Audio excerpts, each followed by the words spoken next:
How's it going, everyone? This is Michael with 15 Cent Pressure Washing. Today we're going to talk about water source. Where do we get our water to wash residential and commercial property? And that depends on the situation. What is our tank for, right? We have a 500-gallon tank. Why is it there? Our machine is an 8-gallon minute machine at 4,000 PSI. So we need 8 gallons of water per minute for this machine to run efficiently. Most house spigots only put out 6 gallons per minute. Sometimes you get a little bit more, sometimes you get a little less, and a lot of times it's a little less. Which our water tank is a 500-gallon water tank. It's a buffer tank. It's used to make sure that we don't run out of water on the job. And when you run out of water on the job, it sucks because you can't run your machine without water. And it's very bad too. If it ever happens, if you ever start to run out of water, cut the machine off, let the tank fill up. Do not run it because you'll burn your pump out. All right. Right now our tank's filled at about 150 gallons. We usually try to keep it at 200. If we keep it at 200 gallons, we're able to keep up with the house water, even if it's low, even if it's putting out about 5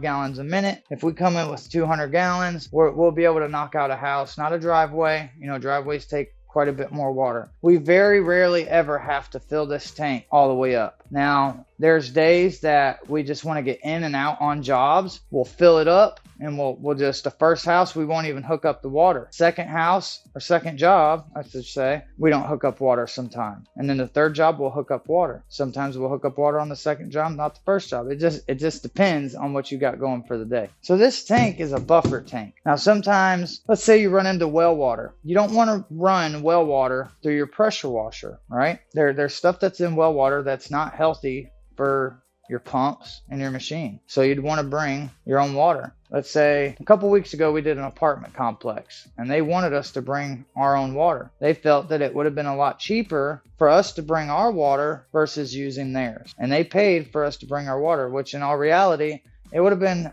a lot cheaper on them for us to use their water. There was another apartment complex that we did to where the people that were staying in the units had to pay for that outside water spigot. So it was complicated for them to break the fees down per unit to have it washed. So we brought our own water on that apartment complex too. Another question, all right, how do we fill the water tank up? Well, that depends. You know, sometimes you can fill it up at your shop, at your house. We usually, whenever we have to fill it up, we usually use a fire hydrant. You can go to your local fire department and they will provide you with a meter, and you can put that meter on the fire hydrant. So when you're getting, you know, whenever you're running the water out of it, it's adding up all the water that you're using. And at the end of the month, you can take that in and you can pay for the water that you use. You know, if you're just starting out or whatnot, you don't want to have to pay for water like that. Hook up to your house, let the water tank fill up. And you don't have to have a 500-gallon tank like we do neither, especially if you're starting off. I mean, you could get away with a 55-gallon drum. If you're running a 6-gallon, 7 and 8 plus gallon minute machines, you're not going to keep up with the spigot, so you have to bring your own water. And that's when the buffer tank comes in.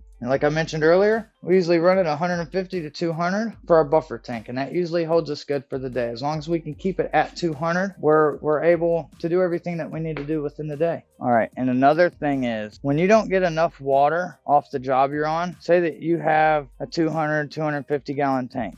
All right, you came with that thing filled up, you're washing, but the house is literally giving you like 3 to 4 gallons per minute. You got an 8-gallon minute machine. You can't keep up. Most homes, if they have multiple water faucets, there's going to be a main line. All right, and this is important to know because back when we first started off, we wasted a lot of time waiting on water to fill up our tank, not knowing that there was a main line. You would get a lot more water out of that main line versus another faucet that's not the main line. It may sound funny, but it's for real. And you're going to get a lot more water out of that main line. So hook up to that main line. Sometimes you have to double feed the tank. So we're going to hook up to the main line, the main spigot, and then we're going to hook up to another spigot. Usually this only happens on commercial jobs, and you got to draw from both of them. to keep that water coming in. Now, like I mentioned before, if you got a 4 to 5, maybe 6 gallon minute machine, you're most likely going to be able to keep up with the water source that's there, especially if you have a tank. If you have at least a 55 gallon tank, 4 to 6 gallons per minute, like I mentioned earlier, you're going to be able to keep up. So you're not really going to run into a lot of these issues. It's your machine. You know, you just got to understand the water, understand your machine, you know, become one with your machine, become one with the water. There'll come times to where, you know, you'll just be able to cut the water on at the spigot and you'll be able to see how much water is actually producing out of that spigot. There's even gauges you can do to hook up to the spigot to see how many gallons per minute is coming out. We don't use them. I'm pretty close at eyeballing it, and I've taught my guys how to eyeball it. Well, if y'all have any questions, you know what to do. Leave the comments down below. Ask us anything, man. You know, I'm here to help you guys out. I know what it was like to start off, and you know, I didn't have nobody helping me, which, you know, my family, we've been in the pressure washing business for about 20 years. A lot has changed from 5-6 years ago.